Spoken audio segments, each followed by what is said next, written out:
As controversy swirls over plans to extend the retired Chief Justice's term in office by 2 years, it has come to light that Benjamin Odoki was appointed to serve on the Swaziland Supreme Court bench in 2012. On Monday, Daily Monitor reported that President Museveni had directed the Judicial Service Commission to reappoint Odoki, who retired at the mandatory age of 70 years.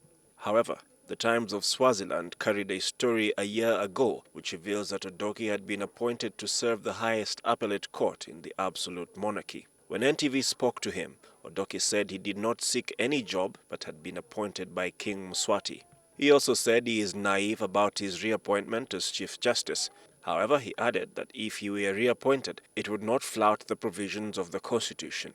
But his planned reappointment has placed him in the crosshairs of a barrage of criticism from the legal fraternity. Constitutional law lecturer at Makerere University, Benson Tusasire, told NTV today that it would be in error to reappoint Odoki as Chief Justice. It only empowers the President to make casual appointments of that nature for justices of the Court of Appeal, justices of the Supreme Court, and judges of the High Court. It does not provide for a casual appointment of a Chief Justice. The provision on appointment of a Chief Justice only provides the ordinary appointment, which is timeless, which he occupies until he reaches retirement age. He argues that beyond such brazen incidents, there is a gradual attack on the rule of law which might appear invisible, but what it indexes has a lot of implications.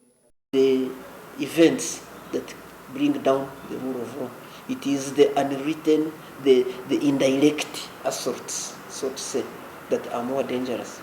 Because while that can happen, the invasion of temples of justice, it's not likely that the government will do it so often as to clearly undermine the rule of law. But you have to take the long-term view.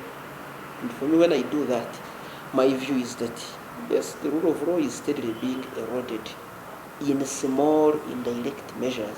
The Uganda Law Society president, Ruth Sebatindira, said the rehiring of Odoki would be yet another affront on the independence of the judiciary, and they would contest it in court. We do not support it as a region. That's why we might even think we might have to take it to the East Africa Court of Justice. To us, this matter goes to the root of administration of justice in this country. We do not take it lightly. So we shall do everything possible within our mandate to see that we challenge this decision. ULS argues that as one of the legal minds behind the Constitution, Odoki should flatly reject the president's overtures. I think he's encouraging it. He should be the first person to tell the president, Mr. President, it is unconstitutional.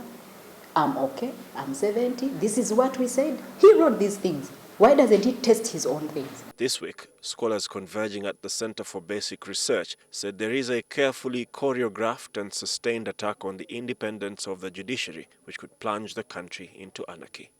And I would like to suggest that the Prisoner Bill, with all due respect to the Honorable Prisoner, is a Trojan horse. It's a Trojan horse in that the one remaining obstacle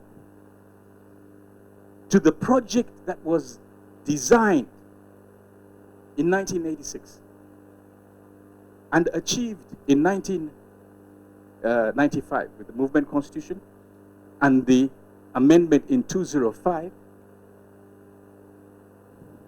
is to remove age limits on the presidency.